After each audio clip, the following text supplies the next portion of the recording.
listening to Community Forum on KCCC 930 AM, sponsored by Eddy County, honoring God, country, and family, thriving with industry since 1889. Thank you for listening to Community Forum. My name is Johnny Chandler. I'm the owner of KCCC 930 AM, the host of Community Forum. With me today, one of our favorite guests, as always, Sarah Jones. Sarah Jones is the CEO of the Carlsbad Public Library. Is that correct? I'm just the director. Oh, you're just the director. Okay. Yes. All right. I'm a director, too. Did you know that? Oh, I didn't. Yeah, I'm director of workforce partnerships at Southeast New Mexico College. Congratulations. So, which obviously should tell all listeners that the radio station doesn't support a living wage. So if you'd like to advertise, seriously, we do have the best rates. You know what I mean? Go to kccc930am.com, get your business known a little bit, whatever you have going on, because we only try to break even, really. Right? We're a community service, and the radio station does have bills that I'd like to pay. Yes. You know what I mean? But nobody gets paid except for some of the staff, the engineer, and stuff like that. But that is not what we're here to talk about. We're here to talk about the Carlsbad Public Library. And I think it's been a while. I want to say it's been 6 months, maybe even longer. Probably longer, because I think we were in the midst of the Americans and the Holocaust exhibit. That's right. Which would have been over the summer. Yeah, that's right. And so we're almost coming up on a year, 9 months or so. And so let's talk about that. I was on a panel for you, which I really enjoyed. Yes. We actually, sometimes I don't really think that there's like a lot of people show up to things, but I felt like the number that we had for that panel was actually pretty decent. Yes. Right. I think it was like 20 or something like that. That sounds right. Yeah, but that was pretty good. Yeah. Right? I mean, and it's important. So having the Holocaust Museum or the exhibit at the library was pretty awesome. Yes. I definitely checked it out myself. I thought it was really cool. How did that go for you guys then? Like, what was the feedback that you got after that? People really loved it. Our numbers weren't what I was hoping for. It was kind of interesting. Some people that went and looked at the exhibit didn't attend the programs, and some of the people that attended the programs didn't go see the exhibit, which I thought was interesting because we definitely promoted all of it. Yeah. So, so anybody that walked in the door was counted as a visitor, right? Or did they have to go and like sign something up? Yeah. The museum wanted us to keep Okay. everything So separate. I did walk in there and I did look up, but I didn't sign anything up. So okay. I wasn't counted. Maybe my numbers were so you can bigger add than I thought. one more to that number, okay? Right. Yeah. Add one. Sorry about that. It's like, No. I do that all the time. Like we were at a conference in Orlando recently for the college, and we left, right? I'm checking out of the hotel. Yeah. I was like, the two people that I were with, the two employees I was with, they were like, they're like, well, did you check out? And I was like, you don't have to check out of hotels. You just walk out. You don't have to check out, right? Well, I didn't get a receipt, right? And when it came to the college reimbursing us for our travel because we were there for a training conference, I literally had to call Disney and be like, can I please get a receipt? And they did check me out, but they would have emailed me a receipt right away if I checked out right then, right? Oh. But whatever. I guess it depends on the hotel. Yeah, you didn't have to check out, but then if you needed the receipt, it's like an extra hurdle. Well, I stayed in D.C. For Library Advocacy Day, and I didn't check out. I mean, I put the keys in the drop, but they had emailed me my receipt the night before. Because they'll automatically check you out at a certain time, right? Yeah. Because you're done. But no, I kept the card. We were at Disney, right? So it was the Disney Coronado Springs Resort, right? And it was amazing, actually. It was like a wonderful hotel. And, so there was just a little Disney card that I decided to keep, I guess. That's why. So I didn't want to get back their card. Well, they emailed me my receipt before I even dropped the keys because it was like the middle of the night before I checked out. Yeah, no, they didn't do that for us. But the customer service was amazing. Like there's people all over the place. Like how can everybody be so happy? But it's the happiest place on earth, right? Isn't that what they say? Is that what they say? Yep. All right, cool. My first time there, we didn't go to the parks or anything. We took the conference seriously. And then checked out a little bit of Orlando and Disney Springs, which is like just a big outdoor shopping mall with a lot of restaurants, which is open to the public, right? You don't have to pay to get into that. Just a way for them to get a little more money out of you without having to pay the admission price, So the Holocaust Museum was pretty good, and it was very rare for you to be selected to get that, correct? Yes. I think the second tour they sent to 50 libraries across the state. That's pretty good. So like what are the chances of that coming through here again? Like probably 10 years or something, right? I mean, it may never happen again. Right. That's what I was saying. It's like the real special thing. You know, it'd be really cool. And it's mostly a museum thing, but one of the best museum exhibits I ever went to, it was in Albuquerque, and it was the Traveling Titanic Museum. Oh, right? yeah. And all the Titanic stuff. And that was pretty neat. That would be really cool. I don't know. Some of those exhibits, you just have to have a dense population base for them to want to be there, right? Right. These are always done through the American Library Association, so they're geared for libraries. They do have another one coming up that I've got permission to apply for, and it's for Pulitzer Prize winners. Yeah. So it's going to highlight radio and movie and writing winners. So. That's excellent. So, you know, I don't know if you and I ever talked about this, but you are a librarian, of course, right? Well, I'm director of library now, but you obviously, did you go to college for the library field? Yes. Okay, cool. So you've always kind of wanted to be related to libraries somehow. No. Okay. But you got a degree for it. But well, all right. my bachelor degree is in advertising because like you, I wanted to go into media and communications. I was going to major in print journalism, but it was kind of dying as I was in college, so it didn't seem like a very smart move. So I pivoted to advertising, and it was a recession, so they were laying off instead of hiring. They were firing instead of hiring. That's right. Yeah. And so a local library was hiring. So I just took a job there and kind of fell in love. So I had worked with libraries for at least 3 years when I started getting my master's in library science. So okay. All right. So you got your master's in library science. Now you're director of the Carlsbad Library. And you and your sister, who we've interviewed before, right? She's still a teacher at PR Leyva? Yes. Okay. So you two love Carlsbad, right? I mean, you're here for the long haul? Yes. Okay. I mean, like, so, and your dad's still doing really well? Yeah. Okay. Excellent. I know we've talked about him just a little bit, or at least maybe offline, but that's good. And then for everybody that knows you, we're a small town. Everybody knows you, and your son's doing well also? Yes. Okay. And what grade is he in now? He's a 5th grader. Wow, excited to go to middle school in 3 months, he tells me. Oh, 3 months. Well, not quite 3 months. It would be August, but for him, it's fine. Yeah. Right. That's hard age, middle school. He's excited, but he doesn't know what he's in for. Yeah, well, they did the tour of PR Leyva this week, and he picked his schedule, so he's excited. Sidetrack thought, as usual. PR Leyva is obviously a very popular middle school. Yes. It used to be the high school. It's really got that like Art Deco Gothic exterior, which is cool. And Superintendent Washburn said that we will never touch the outside of PR Leyva. We may make it look newer or something or cleaner, but it's always historical. We'll never touch that. They remodel the inside like crazy. I wonder when the new middle school is built, which is under construction right now by James Corporation on the south side of town, if like that becomes, because it's like it'll be a brand new school. Right. I wonder if that becomes like the middle school of choice because it's just brand new, you know? It could be. I don't know. Yeah, it's interesting. I have no idea what it's going to be called or anything. We'll have to talk to the school district about that.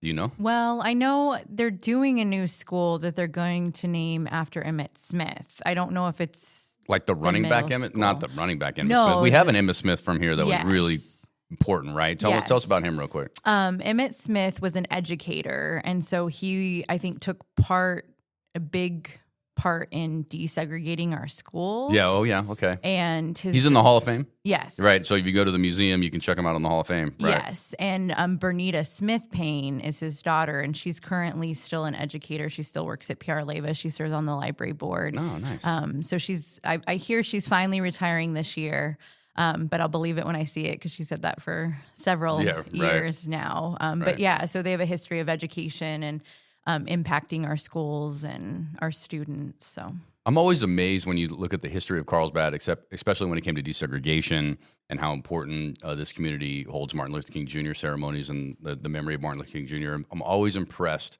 and it's almost an oxymoron from somebody that's not from here. They're like, you mean Carlsbad in southeast New Mexico was one of the leading cities to desegregate, one of the leading cities to help make sure all the population was treated equally. And so I think that's lost on a lot of people because of just we're in this Republican stronghold now. You know what I mean? And so I think that becomes lost on people, but you just have to realize that the city is very open and they were very progressive back in the day. And they're still pretty progressive in a lot of ways. And I'm just proud of the city for that. Yeah. Right. Like it's really, really a great thing to witness that and see that the city is not a discriminating city ever. Yeah. Right. And then the minute that they could get away from it, they did. You know what I mean? So I'm just really proud of Carlsbad for that. And I just don't want that to be lost on everybody, that's exactly who this city is. Open to everybody, progressive, and really, really cares about everybody that lives in this community, not just because you happen to be a white dude. right? Exactly. You know what I mean? And plus, all the businesses downtown are owned by women, by the way, now. So Well, awesome. it's all flipped, hasn't it? All right. Yeah. So Holocaust Museum, Holocaust exhibit, can't call it a museum. Holocaust exhibit was pretty good. I'm glad to hear that. You're working on another one, the Pulitzer one. That would be great. You know, I'm a bit of a journalist myself. I worked in television news for a long time on the radio station, love hosting the show. So if you can get that, let me know. If there's anything that we can do to support you for that, also let us know. Okay. Right. That's from the radio station and from the college aspect as well. Right. We definitely want to bring in great things like that. And I could see a young person, maybe your son in middle school, walking through that exhibit and being inspired, right? To like to write and to try to work to the goal to publish and to get your voice heard. You know what I mean? I really, really like that a lot. Let's see. I don't know if this is the most interesting thing in the world, but it's definitely noteworthy, right? So you guys have always, in my opinion, for the size of this community, had really great attendance at the library. You guys have a lot of people that show up, and every time you mention the numbers to me previously, I may not sound as shocked on the air as I am in my head. Yeah. Right. I was like, that's shocking for sure. And it's impressive, not shocking in a negative way. It's impressive. Right. So you mentioned that you get a new door counter, right? Yes. All right. So when you walk in, does it ding? No. Oh, okay. It's caused quite the commotion. People seem to think it's a metal detector, which it's not. Okay. We're you cannot bring guns into the library anyways. Well, you can because we're an open carry state. Right. Well, you can't bring them into financial institutions, stuff like that. Yeah, but as far as I know, they're fine in the library. Okay, cool.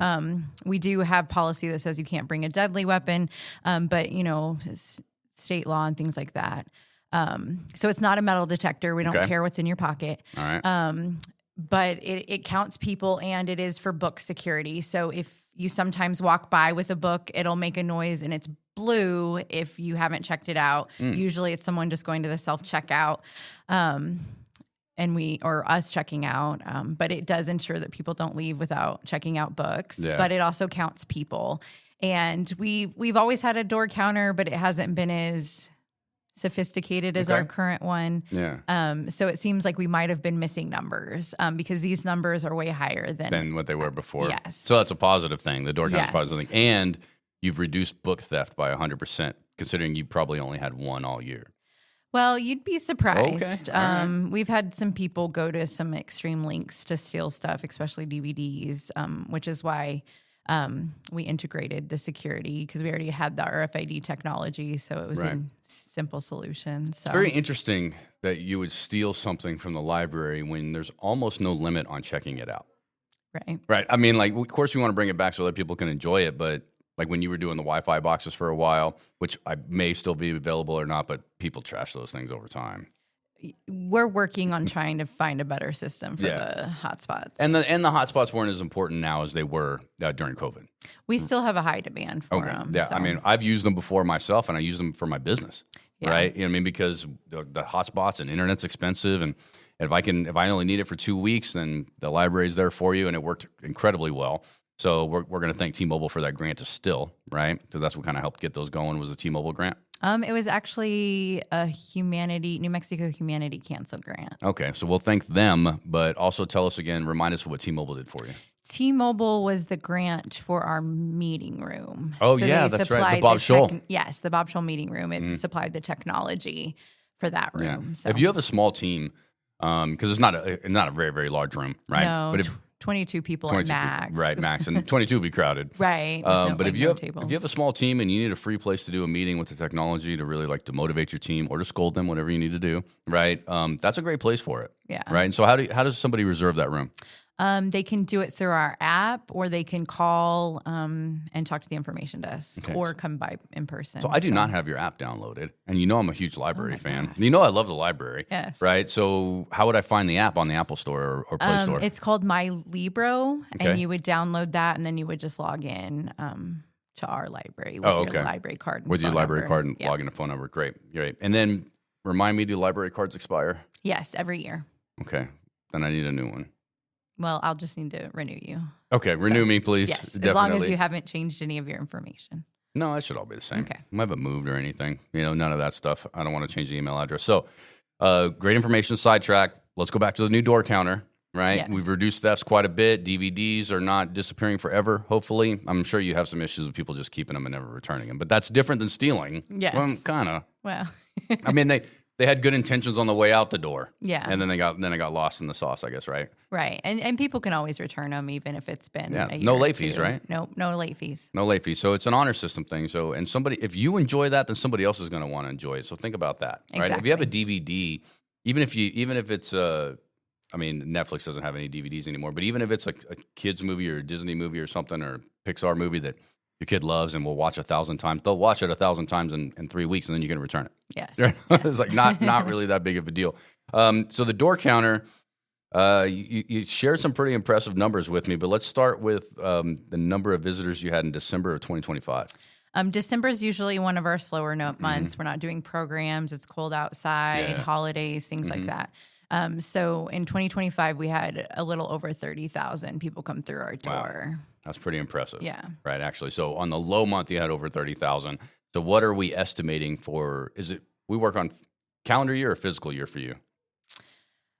Right. So July 1, 2026 will actually start being fiscal year 27 for most nonprofit organizations. Right. So do you do your numbers, not your budget? I don't care about that, right? Actually, I do care about your budget because you advertise. But the idea is like, do you count numbers from January 1 to December 31st? No, it's our budget and like our reporting are the same. Year right. So for fiscal year 2026, for the year that we're currently in, that went from July 1, 2025 to June 30th, 2026. Yes. June only has 30 days, I think. Yes. Okay. Right. So what's our estimated number for that? It should be close to 300,000, if not more. Wow. So, I mean, I just want people to think about that for a second. Now, every time you go into the library, you're counted as a person that visited, for sure, right? I mean, if you went in 5 times in one day, you're going to be counted. But guess what? You went in 5 times in one day. Right. You count as somebody that's there all the time. But I just want everybody to think about that for a second. Let's think about the population of Southeast New Mexico. I'm not even talking about just the population of Carlsbad and Eddy County. Right. Think about the population of Southeast New Mexico. We do not have 300,000 people in Southeast New Mexico. Now, if you want to put Roswell in there, you can. I'm not including Roswell, okay? I'm including Hobbs, Lovington, Loving, Artesia, Carlsbad. We're maybe like 150,000 population, right? I mean, Hobbs is the biggest one at this point. So you are regionally, you're tripling the population in our area. Right. Like that's pretty impressive, right? And then if you want to include Carlsbad based on the census, I mean, you have almost 300,000, 280,000 more visits than we have people in the community. If you want to look at the population of Carlsbad and Eddy County based on like water rates and sewage rates and stuff like that, we're about 70,000 people or something like that. Typically, is what we say. And then I'll also venture to say that obviously Artesia's library is very nice. So I don't see a lot of Artesia people wanting to come to the Carlsbad Library unless there's a program or an event. So that's definitely something that's very interesting and pretty important. I am really interested, if you could, in a second, tell us a little bit about some programs that you have coming up. I know there's a summer reading program you guys are planning on. I'm always very interested in what Michelle Robertson's doing because I know I went to college with her. I know her personally, and I know that she's probably seemed like a really great hire. I think she's doing really great stuff for you. She's still over there, right? Yeah, she's my assistant director. Oh, wow. So she went from the children's person to the assistant director? Yes. All right. So what was her title when she was handling the children's stuff? Youth service specialist. Youth service specialist. So that's a pretty big promotion? Yes. Right. And so she's just doing that well, huh? Yes. Right. That seems like a really natural fit for her, I guess. Yeah, she's incredible at programming and networking with the public. So yeah. Well, that's great. So who is your children's service specialist or whatever you call that title? Andy Britt is our new youth service specialist. Okay. How long has Andy been around? She started probably in October. Okay. About 4 months. Big shoes to fill, though, huh? With yes. Michelle, right? Yes. A little bit of pressure. I don't see libraries being a pressure environment necessarily. But when you replace somebody with somebody that was a rock star, it makes it difficult.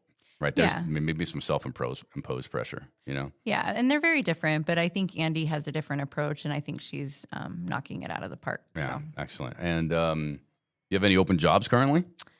Currently we've got one open position that we're interviewing for today. Oh, okay. So one of our part-time staff. So. If you're listening to this, don't apply. Yeah, it's closed. Yeah, it's already closed. So somebody's going to get hired already. Yes. Okay. Let's talk about what's going on this summer. We always kick off a summer reading, which KCCC will be live at. Right? Yes. We'd love to be live at that place. So when's the summer reading? I don't know that we've decided on an exact date, but it's going to be end of May. Yeah, it's typically the end of May. Yeah. So pay attention to that. It's a well-attended event. You got a lot of booths out there.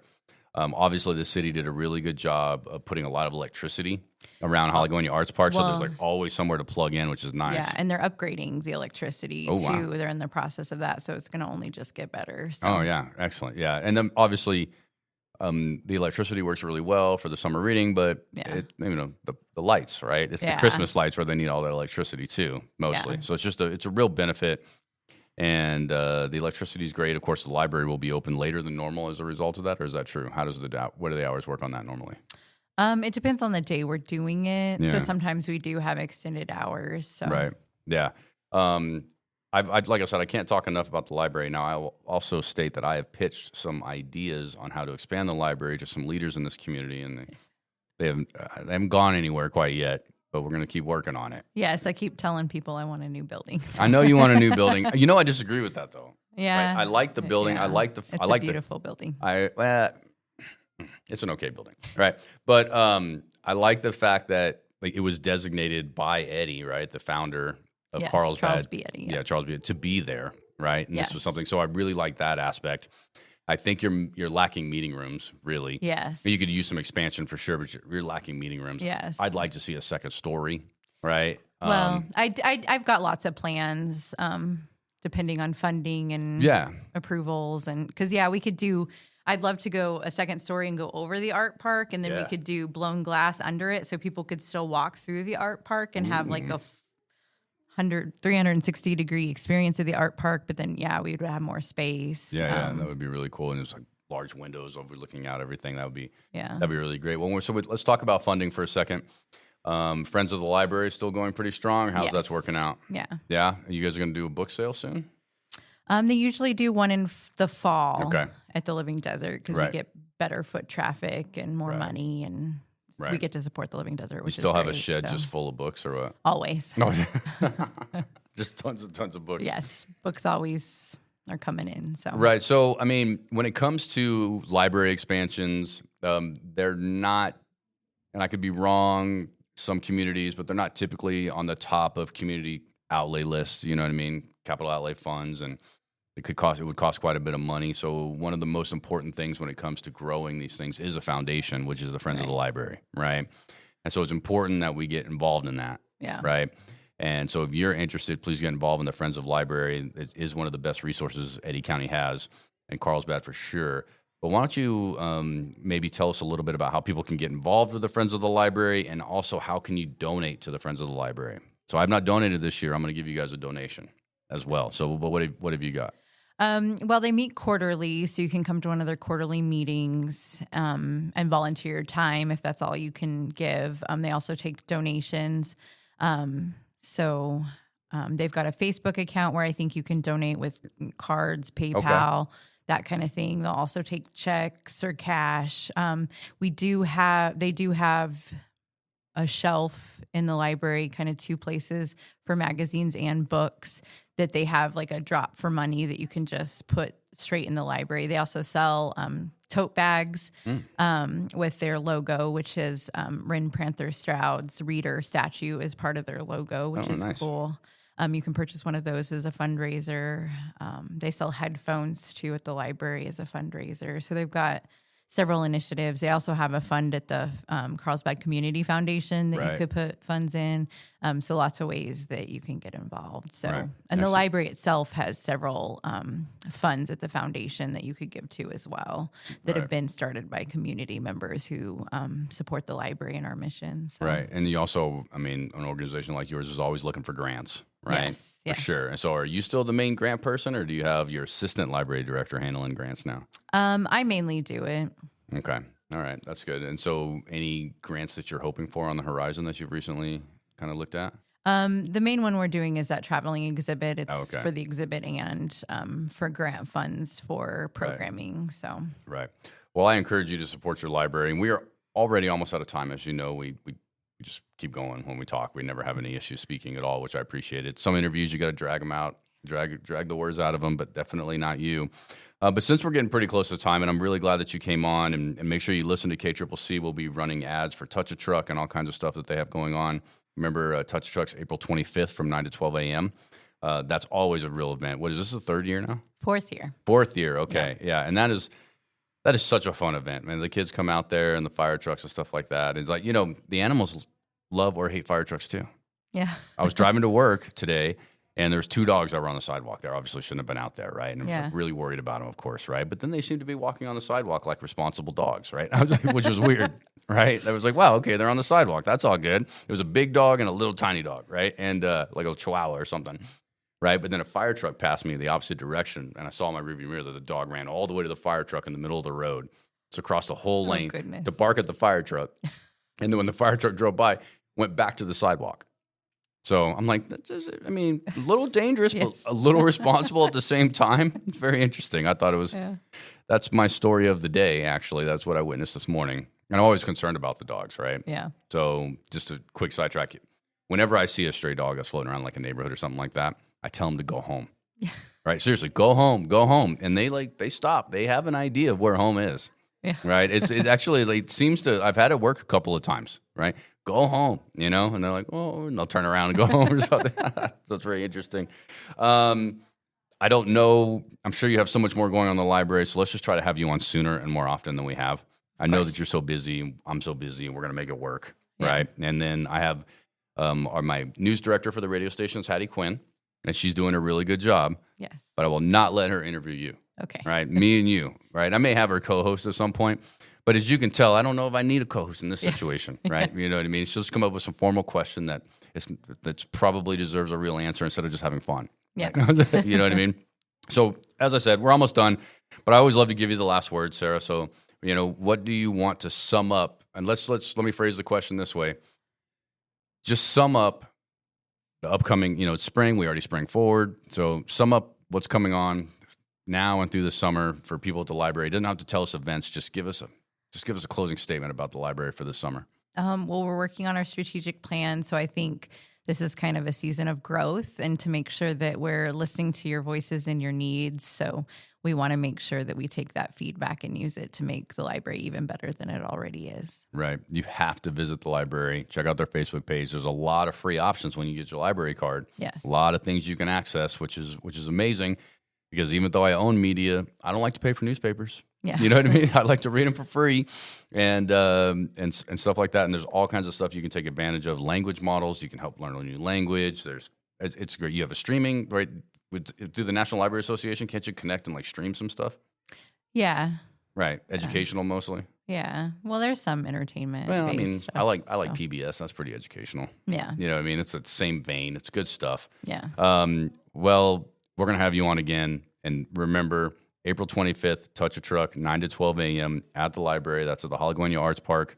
KCCC will be there to interview some people and share the great thing. And we're also going to promote the heck out of it. So, Sarah Jones, Director of the Carlsbad Public Library. Thank you very much. Thank you. You're listening to Community Forum on KCCC 930 AM, sponsored by Eddy County, honoring God, country, and family, thriving with industry since 1889.